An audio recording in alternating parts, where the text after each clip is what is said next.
feels like summer is finally here, at least in London anyway, and at least for the time being. So now feels like the right time to make a top summer essentials list. Just like the title says, these are the essentials, these are the base level, these are the jus of a summer wardrobe. I think jus is like the base thing. Let me know, I don't cook. Jus or jus after, or what is the thing you put in first, like stock, I guess. Anyway, this is the core essentials so like when I went to Spain a couple of weeks ago, these were the things that saw me through the whole holiday. These are the things that helped me not to overpack. And these are the things you pretty much only need as essentials. Of course, you can build out, you can add more things. But I think if you invest in these and you get them right, you're onto a good season of dressing. Seasoning, more food metaphors. I'm on a diet. I think that's why I'm losing my mind a little bit. Anyway, I will also be making individual videos for each one of these with brand recommendations. I'll have the links there. We'll go through some brands of some different kind of looks. But for now, we're just going to go for the list as a general. Before we get into it, please do check out archeredwards.com for pre-owned menswear and sign up to the Substack The Guidance. I've just literally sent a post out today with a list of all my recommendations for the week of pre-owned items, be it from eBay. I think the majority from eBay this week, a couple from Archer and Woods as well, which I've just dropped the price on. One Anglo-Italian linen safari jacket and a Bergenberg shirt. So yeah, check out the Substack for that. I'll put everything in the description.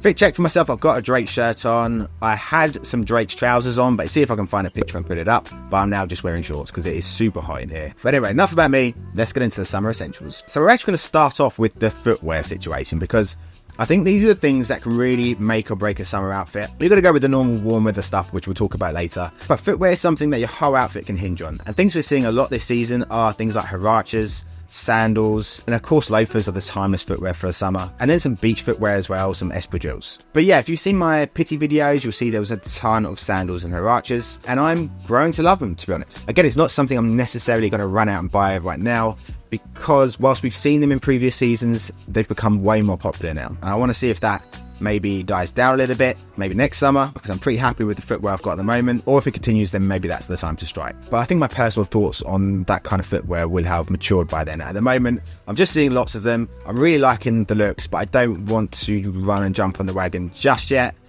because that's how I start looking stupid. And for me personally, whenever I get really excited about something or hyped about something, and then I try to shoehorn it into going out to a pub in London, it doesn't work that well. So it's something I'm going to hold off for now, but I definitely feel like if you are looking for something a little bit different to add to your summer footwear game, this could be the thing for you. Of course, then there's the times classic of the loafers.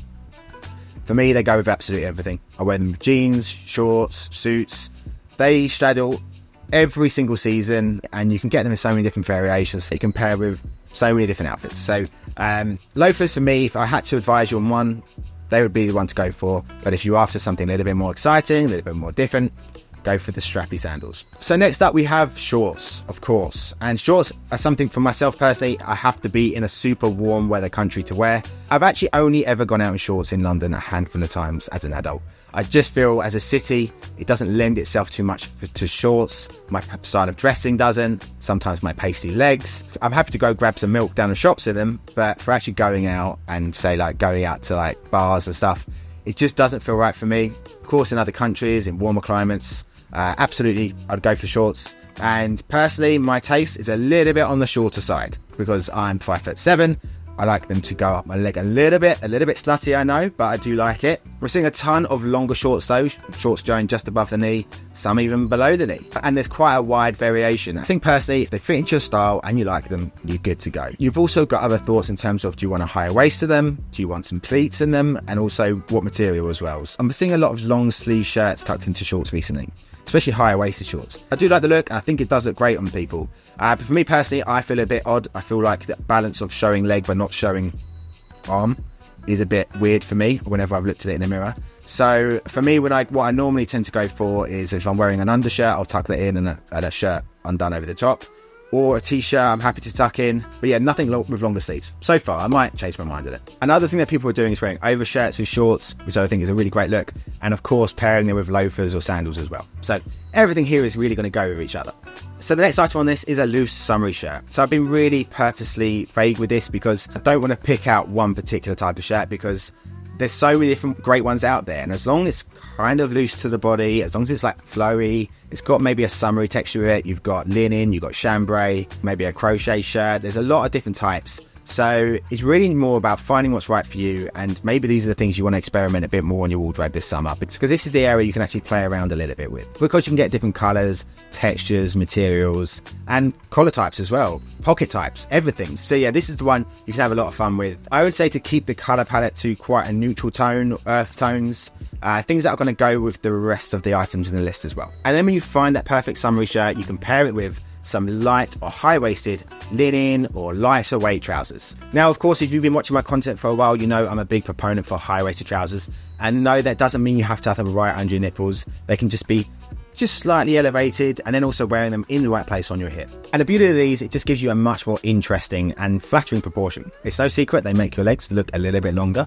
You can also really make an interesting silhouette if you have got say an undershirt tucked in, a longer shirt over the top, because your waist goes that bit higher, the shirt comes out a little bit longer. It just plays around with proportions and balance. It just looks way more visually interesting and more put together as well, because the number one thing guys struggle with when it comes to dressing in the summer and looking put together is just that, and looking a bit more put together. And often it is just a case of tucking in a t-shirt or a shirt into your trousers, especially if they've got that nice higher rise to them.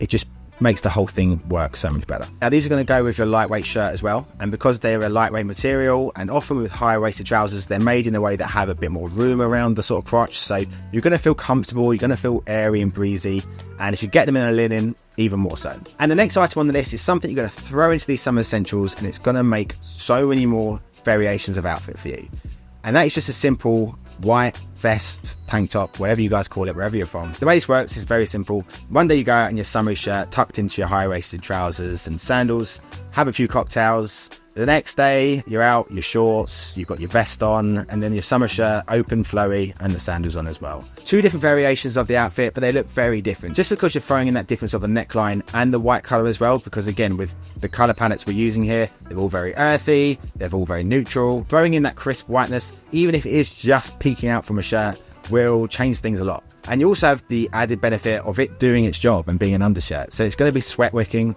You're going to be able to get more wear out of a shirt. You've got to be obviously very hygienic and aware of if a shirt is dirty, wash it. But you can get more than one wear out of a shirt if you're wearing a vest underneath, so long as it doesn't smell.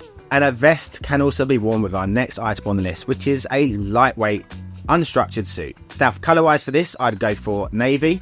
Or the other colour I'd go for is a dark chocolatey brown. One of the reasons for this is because the blazers will easily be able to go with the lighter trousers that we mentioned earlier. So you'll get separate look there. You'll also have the suit itself, and you can wear it with the shirt tucked in or with just the vest alone. Okay, next up is a simple crew neck t-shirt. I think these kind of go without saying, just like having shorts on the list. You just want something simple to wear. You don't want to overthink what you're wearing. You're going to a beach, you're going to somewhere you don't really care about dressing up too much. A simple, clean crew neck t-shirt and shorts will go down really well. And for me personally, just a navy colour works perfectly. As long as the cut and the height of the neckline is right, you'll be able to pair it with the suit, with the trousers, pretty much everything else. So yeah, these are absolutely crucial, and for me, just keeping it very simple as well.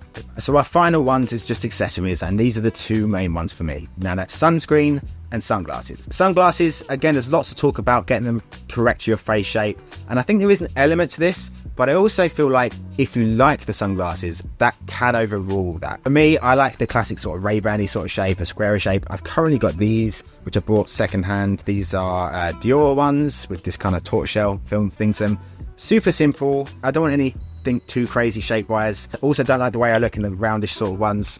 But yeah, it's very much personal preference is my theory on the whole thing. And I do feel it's kind of trial and error as well. Sunscreen is probably the most important one out of the whole one of these. I've had two nasty things removed in the last couple of years, so I know the power of sunscreen, and I'll go for an SPF 50, which I wear every day. I don't know if you don't see that in the light, but I wear this on my face every day.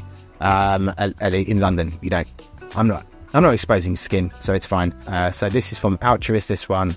This is a good one. But I'll go for some recommendations in a later video of some other sunscreens. But anyway, guys, that was my list of summer essentials. Let me know in the comments below if there's anything I've missed at all. If you have any brand recommendations, do drop them in the comments as well. Again, we're going to go through more videos with lists of them in the future. Do check out archers.com for pre-owned menswear and sign up to the Substack The Guidance. Thank you for watching, guys, and I'll see you in the next one.